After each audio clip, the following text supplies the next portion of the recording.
It begins with a spark.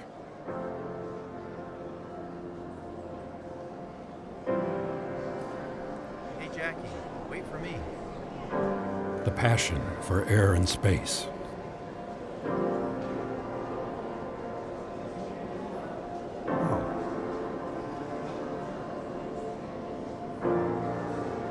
Why don't you take it? You look better on you anyway.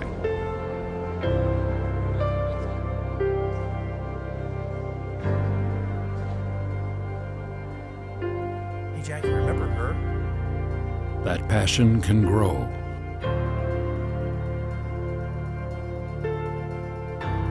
Lighting the way forward for a lifetime.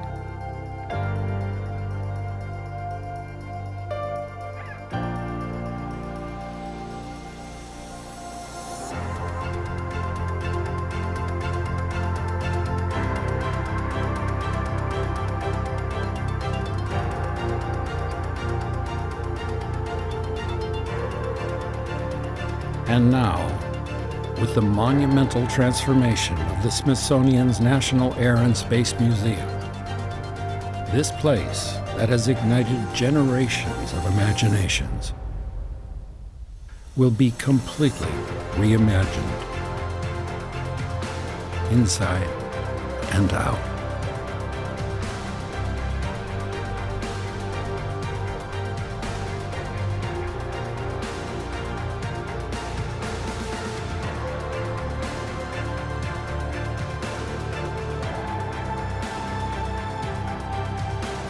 Also, this museum can be even more of what it's always been. A place that gives life to a remarkable past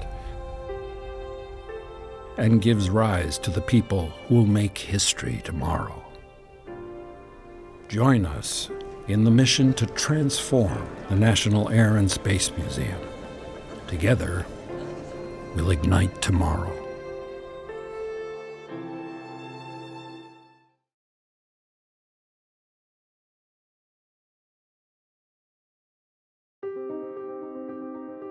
Before the United States entered the Second World War, the U.S. Army did not permit African Americans to fly in combat aviation roles.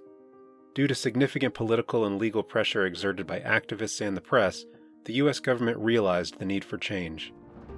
Despite the Army's resistance, by 1941, the Roosevelt administration and Congress had compelled the military to allow African American combat pilots, eventually known as the Tuskegee Airmen, to fly in racially segregated units. Despite their achievements, the Tuskegee Airmen were not perceived as equals by many of their fellow service members. They had to continually fight against segregationist policies both on and off base, often at risk to their own careers and lives, all while continuing to prove the color of their skin had no bearing on how effectively they could fly and fight for their country. After the war, continued political pressure from activist groups and the press prompted President Truman to order the racial integration of the military in 1948. Despite the progress of serving in integrated units during and after the Korean War, African Americans were often underrepresented throughout the Air Force and were often denied high-profile assignments. Brigadier General Charles McGee's career spanned this entire period, from flying with the Tuskegee Airmen in segregated units during World War II, to piloting an F-4 Phantom in the Vietnam War with a white officer in the back seat, to living to see an African American as Chief of Staff of the U.S. Air Force in 2020. General McGee has witnessed a sweeping period of massive, if unfinished, transformation. Throughout that time, McGee's career has been exemplary.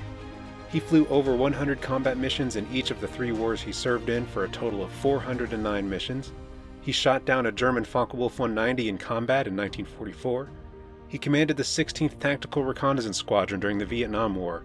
And McGee is highly decorated, earning the Legion of Merit twice and the Distinguished Flying Cross 3 times.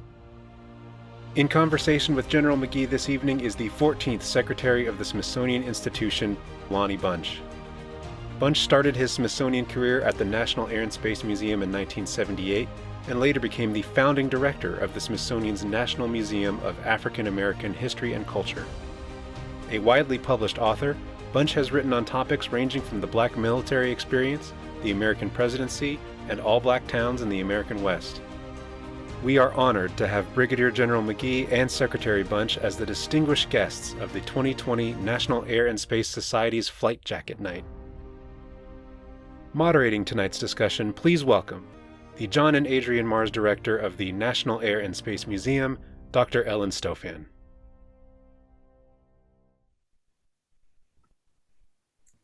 Hello, I'm Ellen Stofan, the John and Adrian Mars Director of the Smithsonian's National Air and Space Museum. Thank you for joining us virtually for the National Air and Space Society's annual Vice Admiral Donald D. Engen Flight Jacket Night. This particular event holds special significance to those of us here at the museum. It's named for Don Engen, one of my predecessors, who was the director of the Air and Space Museum in the 1990s.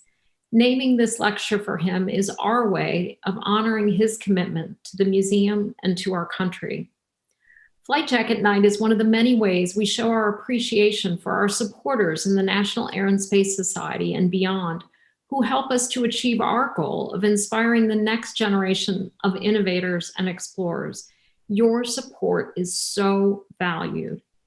In the more than 20 years since we founded NAS, our members have contributed $21 million to support our mission.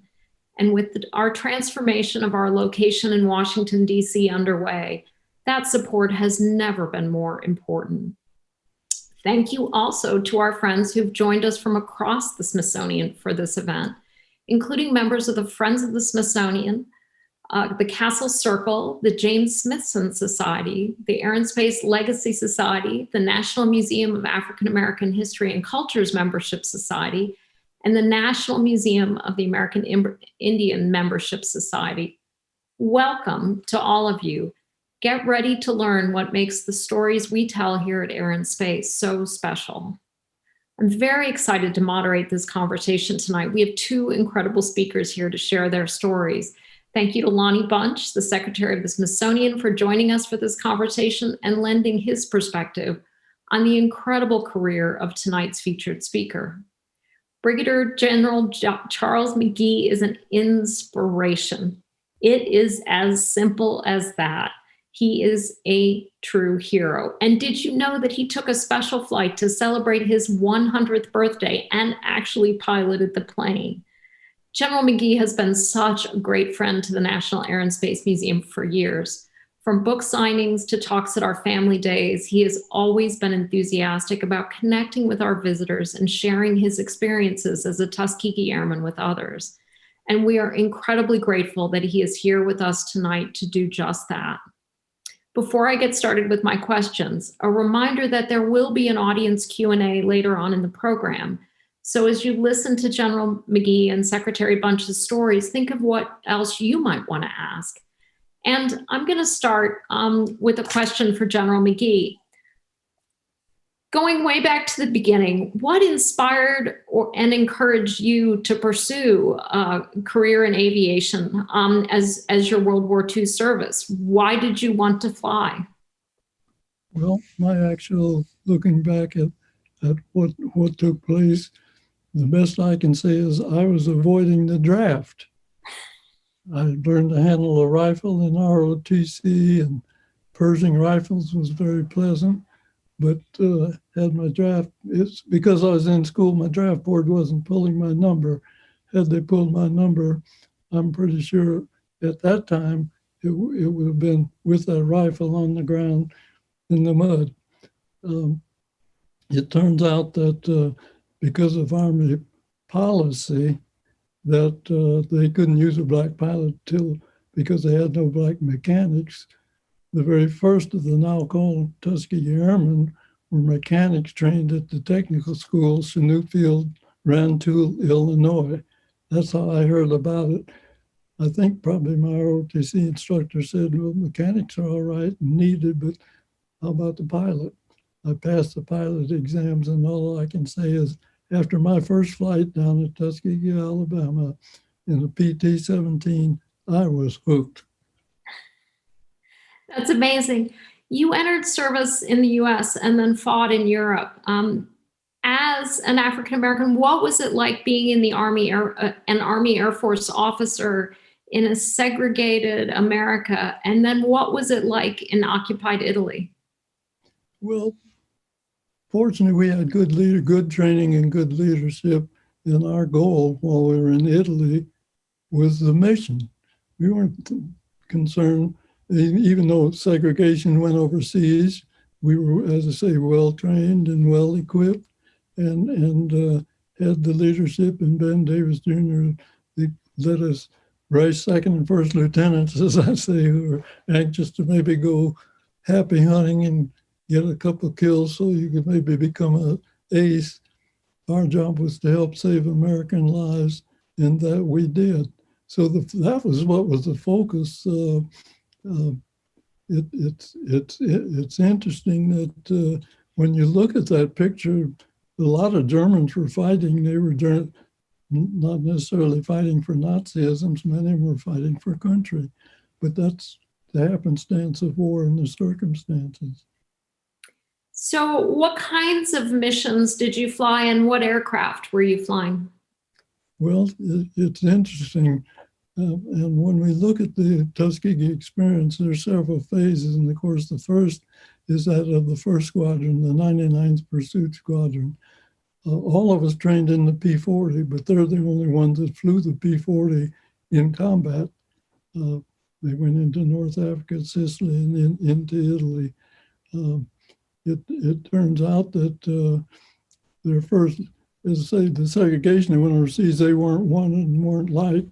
And 33rd Fighter Group commanders, his recommendation is that they be sent to patrol Liberia. Well, how's your map studies from history? Where was Liberia? Where were the Germans? I think you get the idea.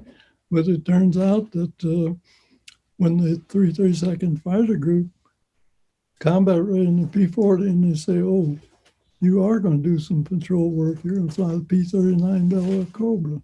So we switched, still left the States on time in 43, landing in Italy in 44. At the same time, the 99th was moving from Sicily into Italy to the 75th Fighter Group.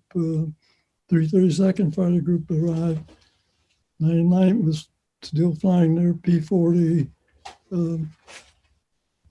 in interdiction and ground support. 332nd Fighter Group was flying P-39 Bel Air Cobra, patrolling Naples Harbor waterways to the Anzio beachhead at the time. But that didn't last very long because the 332nd Fighter Group was one of 4 groups picked to begin the escort work, the need to save American lives.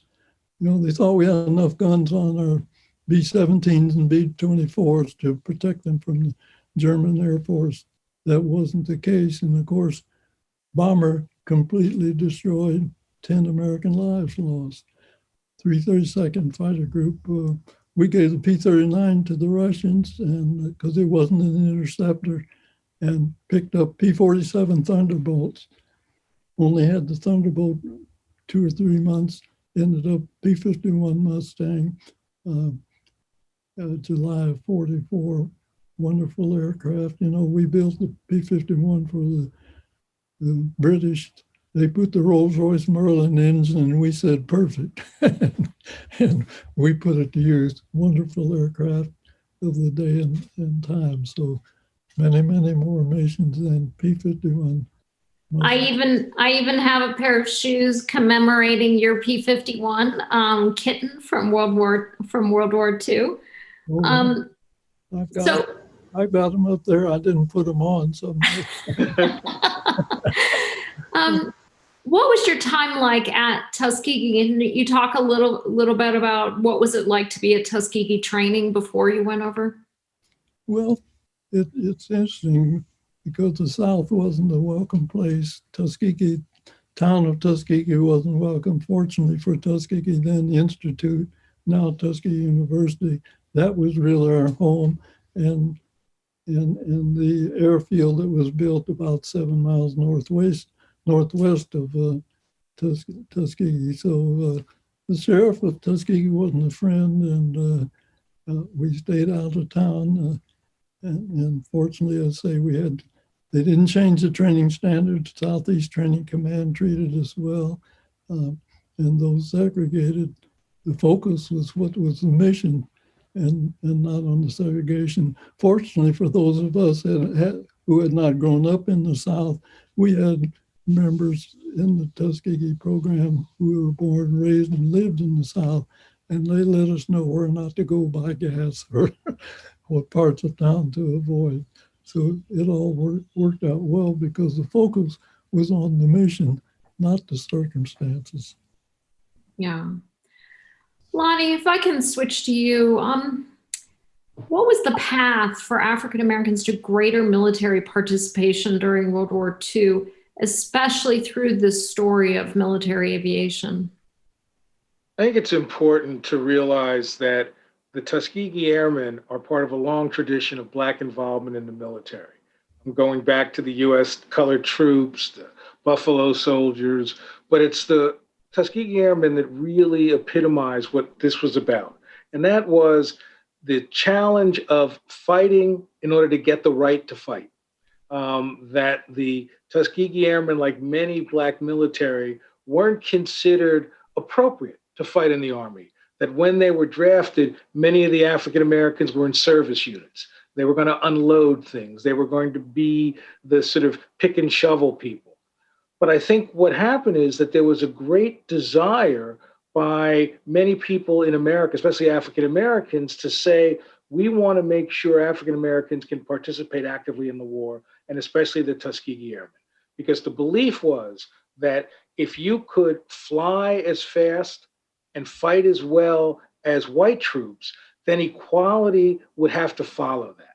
So that the Tuskegee Airmen, in fact, all the military carried a double burden. They carried the burden of being the best they can to fight for their country, but then they also carried the burden of representing a race. And so what you see happen with the Tuskegee Airmen is that there's a lot of pressure that's put on the Roosevelt administration. You see Black newspapers saying, give our boys a chance. You see many groups like the NAACP and others see this as a civil rights moment. And so therefore that puts pressure and begins to open the opportunity for the training in Tuskegee. But clearly, even though the doors were open, it was essential that the Tuskegee Airmen stepped through, that they showed their excellence, and that really allowed other parts of the African-American community to also participate in the war. Yeah, so I guess with the Tuskegee Airmen, I mean, obviously they're incredibly exceptional in their service, but are there a lot more stories around service, you know, in World War II and before that we don't do a good job of telling? And I think there's a lot, there's a proud history of Black involvement in the military, right? Whether it's talking about the role that African-American soldiers played in rescuing Teddy Roosevelt in the Battle of San Juan Hill. But in World War II, what you have are groups like, you've got tank units that really are crucially successful to sort of breaking through the battle through France. You also have things like the Red Ball Express. This is a group of men who drove the trucks to bring supplies so close to the front lines that they risked their lives. You have many, many stories of African Americans who participate in less glamorous ways, but are crucial to the success of the military experience. But clearly, it is the Tuskegee Airmen that in many ways carried the heaviest burden and also opened the greatest doors by their success. General McGee, what made you stay in the military after World War II? What was it that made you want to continue your service? That's not an easy question for me to answer because I fell, as I mentioned, after my first flight, I fell in love with flying. I kept good flying assignments, great opportunities. I didn't have, the one thing, they had a preference statement for a period, and my preference, I'd sure like to be stationed on the West Coast sometime. Never happened in 30 years or so. but it was the joy of flying, and I kept getting opportunities that gave me that chance. How and why, I don't think I can put my finger on the actual answer, except that there was somebody said there I was available to fill the need, and it's continued for 30 years. In fact, I actively flew 27 of my 30 years, and that doesn't often happen. Doesn't.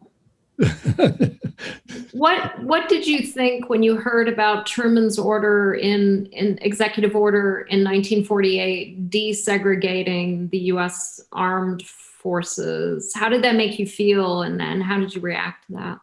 You know, that's good, but it came, first of all, let's say, war ended in 45. The Army never had changed their policy, period. 47, the Air Force separated from the ground forces. And 47 studies said, you know, we need to use people based on training and experience and where needed, not their happenstance of birth. And we're not getting enough money to keep then Lockburn Air Base open and meet our requirements. We need to integrate. The fact that Truman backed that from a national point of view was tremendous. Coming from the top powers in the country to make a statement like that. And he wasn't very liked for doing it, but he saw the need and the direction that the country should go. And that's what made it so important.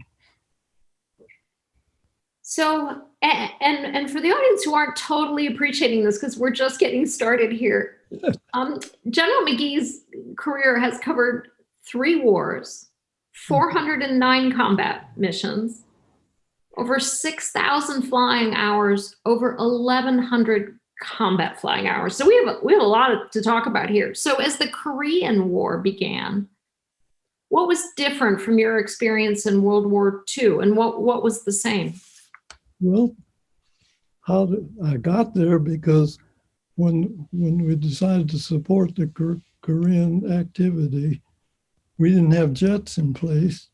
We had a lot of P-51 pilots. Many had even been grounded. And we had the planes available in Japan. So they grabbed P-51 pilots wherever you were. And I had just gotten into the Philippines, immediately moved from base operations to 44th Fighter Bomber Squadron, and Zappo were in Japan picking up P-51. In fact, my last flight in Europe was in November of 44. January, and what was it? Not January, but August 1950, I'm going down the runway in Japan in a P-51.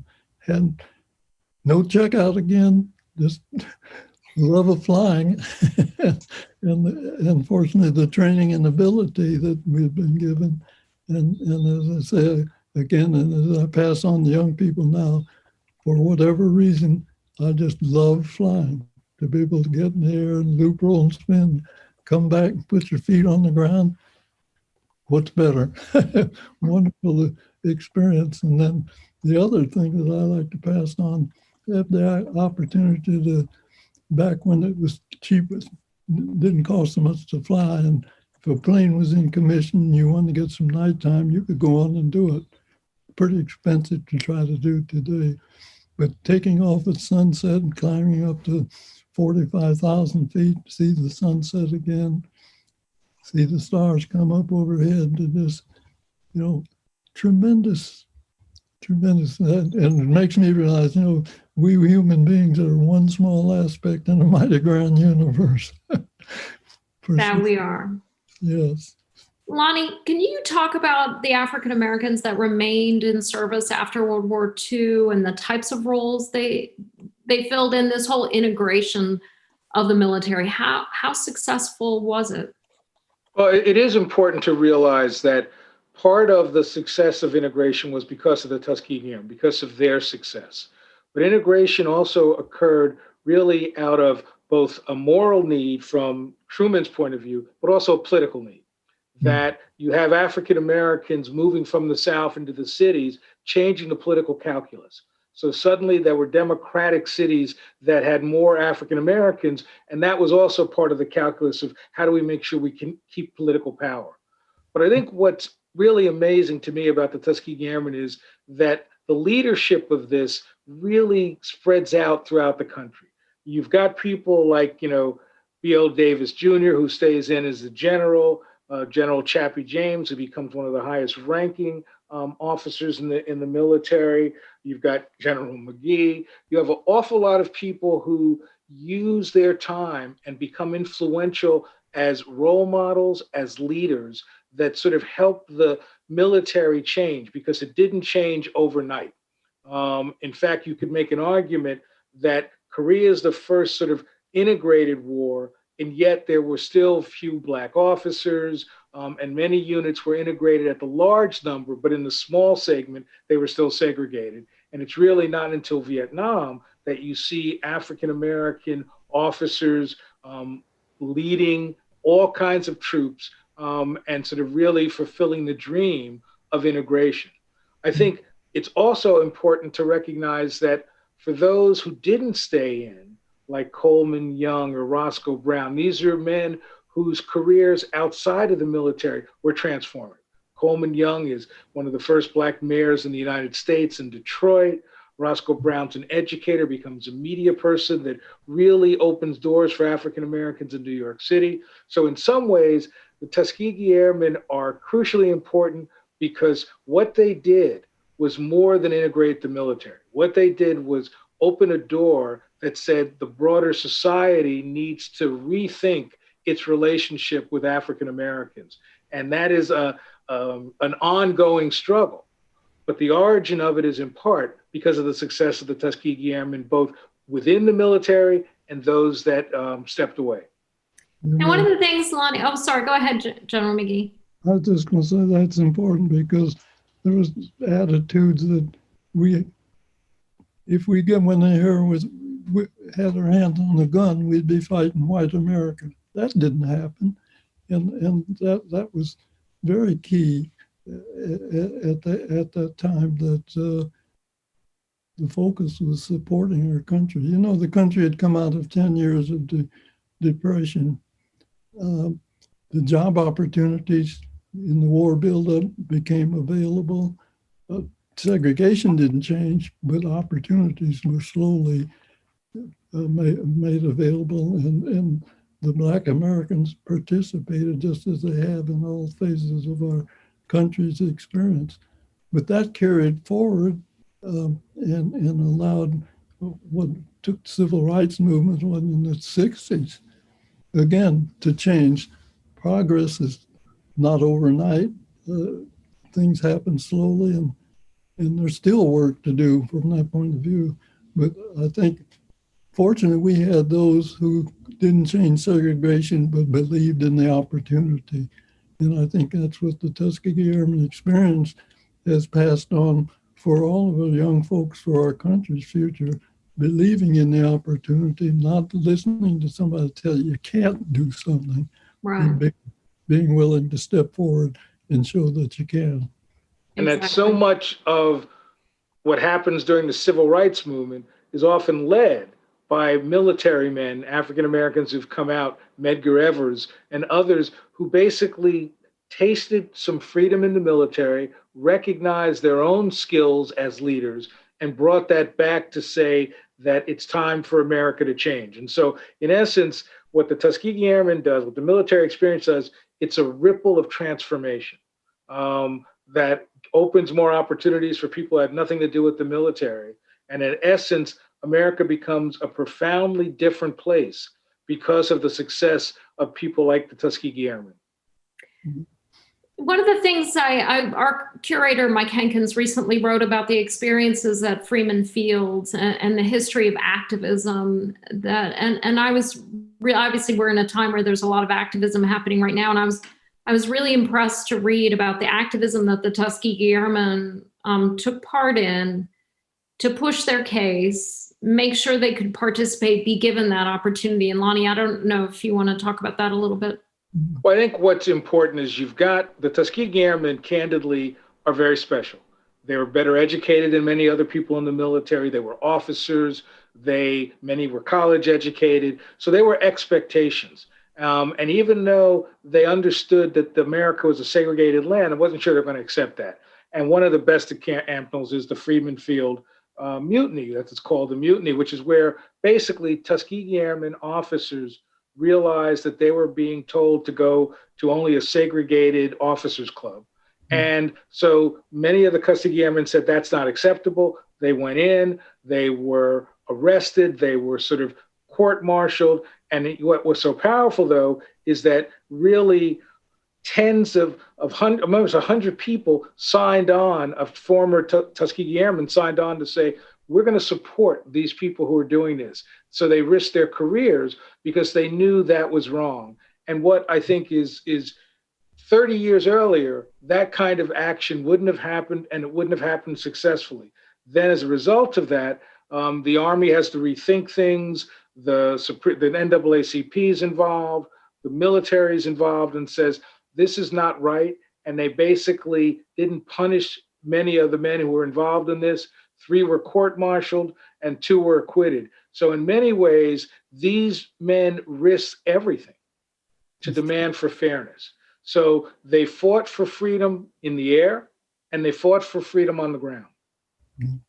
I want to make sure we get to Vietnam before we go to audience questions. So, General McGee, what was it like commanding the 16th Tactical Reconnaissance Squadron in Vietnam?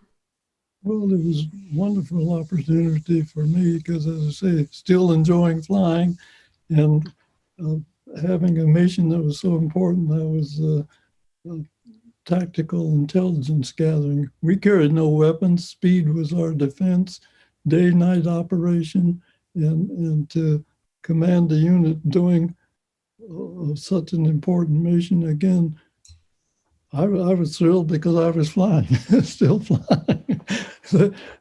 but fortunately, performing a task that was so much needed and important to our activity in the Vietnam experience. It started, they needed the action, so they established 2 new tactical intelligence squadrons, 12th and 16th. We all went to school together, got into the RF-4 airplane together. I took the 6th Squadron to Thailand and to Vietnam, and the other lieutenant colonel who went through training took the 12th Squadron to. Well, I was in Vietnam, he was in Thailand. I get it straight. But that's how that came about. But again, an important mission for a country, opportunity for the training successful, another step along the way that you might say helped open doors. But I mean, you worked incessantly. You were flying missions every 2 to 3 days in addition to commanding the squadron. Why was there such a high level of activity? Well, certainly there was a question and a lot of questions, and being there in Vietnam, we didn't look at what was going on in Washington and the higher levels, but they're carrying out missions that were required to support our presence there in Vietnam. So it's the nature of military service, if you will. Lonnie, how does the experience of African-American airmen really change over this long time period and then beyond Vietnam? I think what's crucial to understand is that the involvement of African-Americans in the military, especially in the Air Force, what you see is for the first time, there are many people who are not African-American who see the African-American creativity, to see African-American leadership. It's also the first time that there are many people, remember, this is an America that's rigidly segregated, even if it's not the law in some parts of the country. So the military is really the first time that you see many Black and white people coming together. So there's a kind of educational part that comes through this. But then also the military has always been, for African Americans, not just a job, it provided a career when many places didn't provide careers. And so as you see that there's been great change, you see the fact that there are more African-American officers. But yet, when you look at the number of generals, the numbers are still very small. Even recent studies talk about that when it comes to discipline, court martials and the like, African Americans are treated disproportionately than others. So that in essence, the military isn't perfect, but what it's done is it really has led to a dramatic change in the United States. And so I would always argue, as the military goes, so goes America, because it means that you see people who are then given the chance to lead based on their skill, not based on color. You begin to see a military where people now begin to understand what happens when you come together rather than when you're divided. So it's not perfect on any level. There's still the great tensions that were there in Vietnam and beyond over race. But I think in some ways, it was really one of the few places where people crossed the racial lines to come together. And for you, Lonnie, as a historian, how does General McGee's story fit into this larger overall story of African Americans in U.S. history? In some ways, it's about demonstrating that you can do the job in a way that opens the doors for you and for others. And the fact that General McGee was in 3 wars in the military, so long as you outlined what he did, what that did was a model. It helped people believe that change was possible. And within the context of this, there's no doubt that America is a fundamentally different country because of the actions of people like General McGee. General McGee, after such a long, distinguished military career, how did that long military service and experience shape your point of view and the rest of your life? Well, as I say, fortunately for me, the fact that I was able to actively fly 27 of my 30 years, I was doing something I enjoyed doing. And that is one of the key things that I pass on to young folks who are our country's future, talking to them, dream your dreams. But among them, hope you put your finger on something you enjoy doing. You don't want to go to work every day but not liking what you're doing because you didn't prepare it. It's a focus that makes it a pleasure to be able to pass on and mentor the youth of today who are country's future. And we need more of that. There are too many youngsters out there not being mentored. And of course, you got to be careful this day how you approach other people, but it's key. Too many youngsters are still out there not being mentored and guided in the right direction. So we can't, if you give up hope, you're lost. So never give up hope. No, absolutely never. And one thing I've really been amazed by is how the Tuskegee Airmen have spent so much of time post-service sharing your story. Can you talk about how the Tuskegee Airmen have really dedicated themselves to inspiring the next generation? Well, yes, the National Organization of Tuskegee Airmen, they formed in 1972, but with just 2 purposes: preserve the history that and what it's meant for our country of the Tuskegee experience, and secondly, motivate our youth in aviation space career opportunities, period. Now, some folks add other, you come up and certainly the expansion of education and the programs that they have are all important. But Tuskegee Airmen today are some 50-some chapters around the country, still with that focus: preserve the history, pass it on, but train some youth, giving them the opportunity to mentor the youth in aviation space career opportunities. So it's been a win-win, I might say, one that there's enough in the history to be preserved and passed on. And certainly there are many, many youth out there that need the mentoring. So the path is still good. Well, I can tell you, having been in the museum, General McGee, when children have come in and they talk to you, the looks on their faces when they're realizing they're encountering a true American hero has been inspiring to me. Watching you inspire them has been inspiring to me. Lonnie, before we go to questions, I wanted to ask you, in the National Museum of African American History and Culture, the Spirit of Tuskegee, which is a Stearman PT-13D used to train Tuskegee Airmen, it hangs in the museum. And I was wondering if you could tell us a little bit about that aircraft and how it came to the National Museum of African American History and Culture. When we were creating the museum, I knew the story of the Tuskegee Airmen was crucially important. But I also knew that while the story of the military, of their training and of their fighting in Europe, a lot of that was going to be at NASM, I wanted to tell the story of the training. I wanted to give people a sense of the barriers they overcame. And I thought, how do we do this? And then happenstance, we were talking to a young Air Force pilot who had basically purchased a crashed airplane.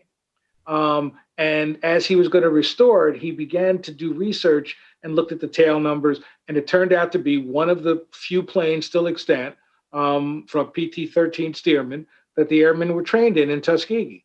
And so he was so excited to learn that story, he began to fly the plane around and meet with other Tuskegee Airmen around the country. And I was like, we need to stop flying and make sure we bring that plane to the Smithsonian.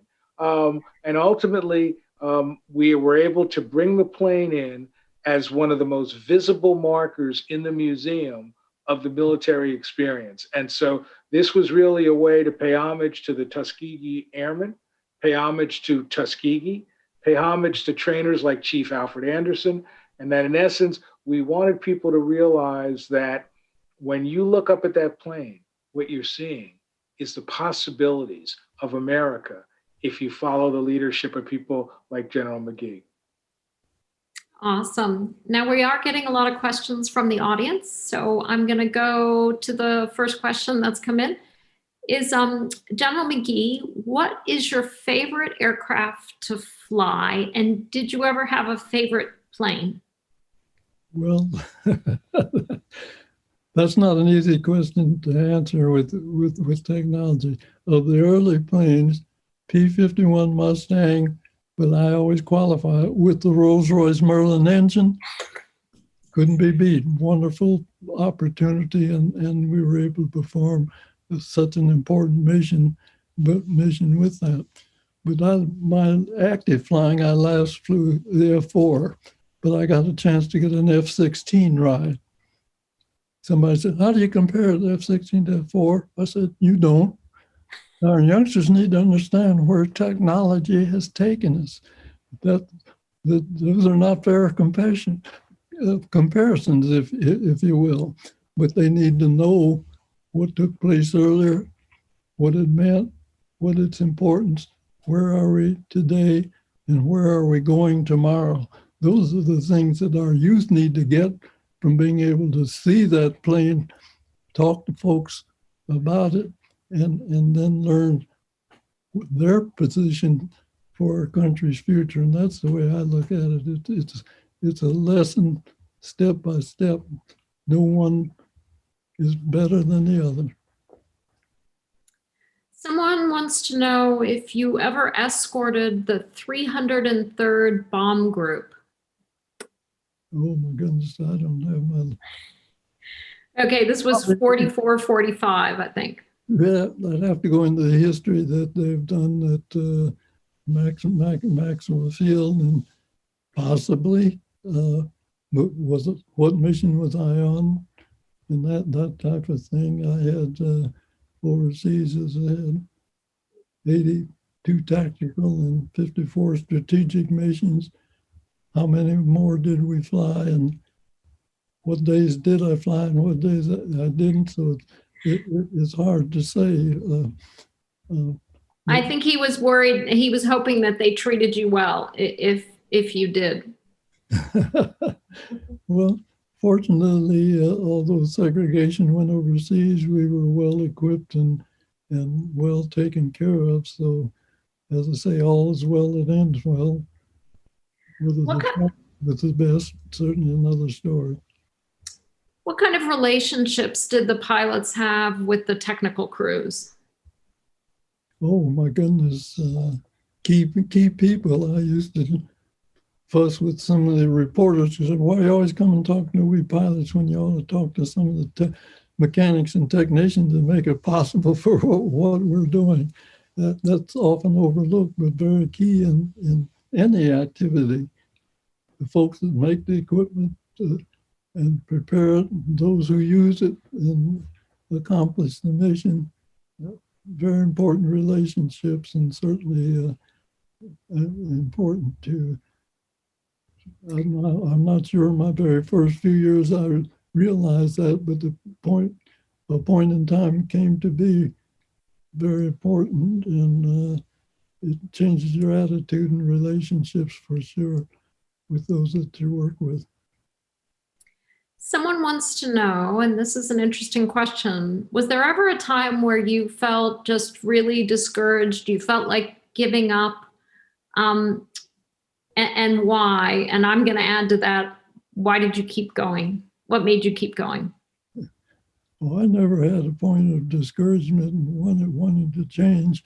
And as I say, because I love flying, it ended up I kept getting military assignments and rewarding opportunities. And so I just never looked for something else. Took what came, and it was a tremendous opportunity and experience to enjoy what I was doing, enjoy the assignments that I got, and all of them weren't what I might have asked for. In fact, I think back when we had the preference statement, I said, sure like to be stationed on the West Coast. Never happened in my 30-year career. General McGee, and this is a question again that, well, this one I think Lonnie and I are going to be very interested in the answer in. To what do you attribute your longevity? You at 100 years old, you're sharper than most people I know who are much younger than you. So what's your secret, and can you let the rest of us know? Well, I don't have a secret. All I can say is life has been a blessing when it comes. But that's not an easy one to answer. But things I learned along the way that may attribute to some of it. When I was little, they learn to treat other people like you want to be treated. And what's that old saying that sticks and stones will break my bones, but words won't hurt me any. You didn't let people calling you names or so on determine what you wanted to do. Had the years fortunate to be a Boy Scout. And I say now, if everybody lived by the Scout Oath and the 12 Scout Laws, we'd have a different country for sure. But on my honor, I'll do my best to do my duty to God, country, help other people, keep myself physically strong, mentally awake, and morally straight. And then look at those 12 Scout Laws: trustworthy, loyal, helpful, friendly, courteous, kind, obedient, cheerful, thrifty, brave, clean, and reverent. Got something to replace that? I don't think so. Oh. Gee, I was a Boy Scout. I don't remember all that. My goodness. Lonnie, why do you think it's key for the Smithsonian to diversify our own audience?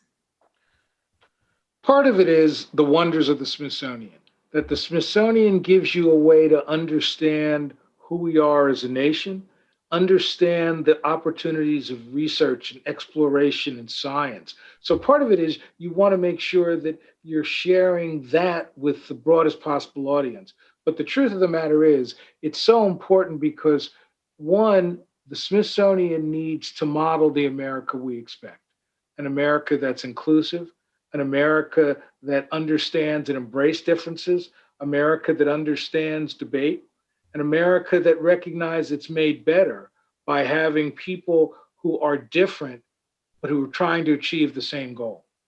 And I think for me, what is really important is that we don't have a monopoly on wisdom. But when you bring in more diverse people, you're getting those points of view that allow you to move in directions you could not have anticipated. And the bottom line is, it's also the absolute right thing to do. If we are a country that believes in fairness, then we should show that through the way we are an inclusive workplace that makes sure that everybody gets the opportunity to be the best they can and to recognize that we are all made better when we're standing on the shoulders of a diverse community. Amen. General McGee, I have to ask this, do you have a favorite artifact at the National Air and Space Museum? Well, yes, to be able to stand below a couple of the airplanes you've got hanging there, and whether you start with the Wright brothers or go into some of the war birds, it's a wonderful feeling to be able to realize that they're above your head, or something you can touch has meant so much to the growth of America in that sense, in the military sense, but in the broader aviation sense. And again, these things speak to opportunity. They speak to understanding of where America's been and come from. And there's just so many things like that it's wonderful. Keep expanding. Don't let them go away, because it's so important to the youth that are coming along. And as I say, they are country's future. And so we need to assure that they get the opportunities to visit the museums, understand the why and the wherefore. We have a question asking if your experiences have ever been published in a book form or made into a documentary. I'm not aware of a documentary, but yes, my oldest daughter, a few years back, wrote my biography, and the name of the book is Tuskegee Airman, Biography of then Colonel Charles McGee. It's in its 5th edition, and it's, well, nobody has said that's not a book to read. They're still asking for it and wish to pass it on. So fortunately it was done, and hopefully it provides an opportunity for those to read, to understand a little more of the circumstance, the history, and again, to pass on information to our young folks. I think it's going to need a 6th edition. A question for both of you from our audience. Do you think that mandatory military service might do the country good in terms of understanding other races and ethnicities and increasing empathy? General McGee, why don't we start with you? I wish we had universal suffrage. I think our country would be better off if everybody graduate from high school, get 2 years of service. Those who want to stay in the military, fine, and those that want to go and do whatever else their direction carries them in the country, I think we'd be much better off. But that's been my feeling, that universal suffrage wouldn't hurt us. Lonnie, what about you?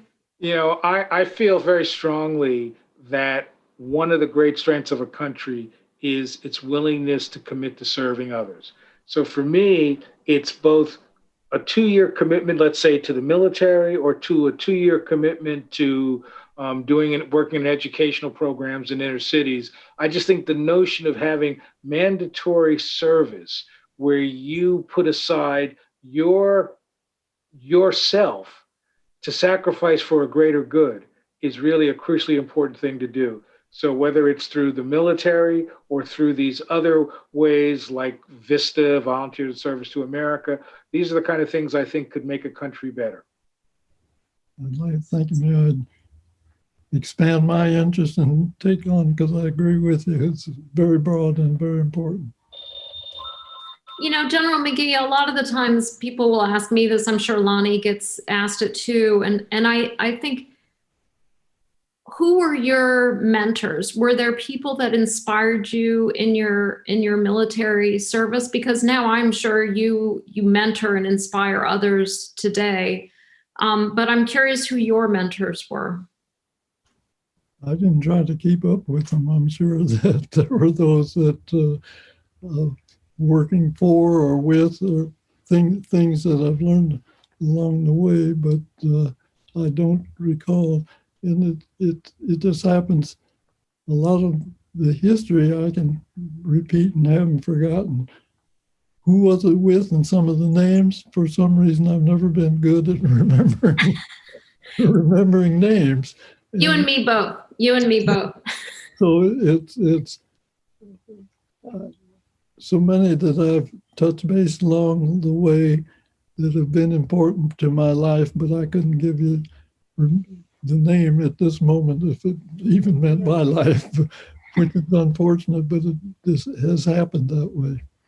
No you know worries. what I'd love to say that the Tuskegee Airmen in many ways were the mentor to me. As Ellen knows, my first job was at the Air and Space Museum, and the person who mentored me was Lou Purnell, who was a Tuskegee Airman and curator. And the very first article, a scholarly article I ever wrote, was about the Tuskegee Airmen. And the Tuskegee Airmen have always been a model for me in terms of not letting obstacles stand in the way, of fighting for the greater good, and of recognizing that if your life doesn't make somebody else's life better, you're not doing your job. So I want to thank you and thank all the Tuskegee Airmen for the way you've transformed the country and the way you've modeled what is the best of America for so many of us. Yeah.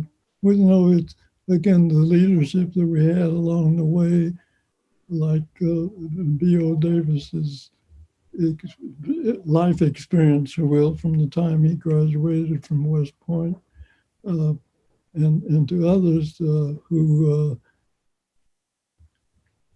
didn't change segregation, but wanted to ensure that the opportunity didn't disappear, that allowed us to participate and take our place in the future of our country as it happened along the way.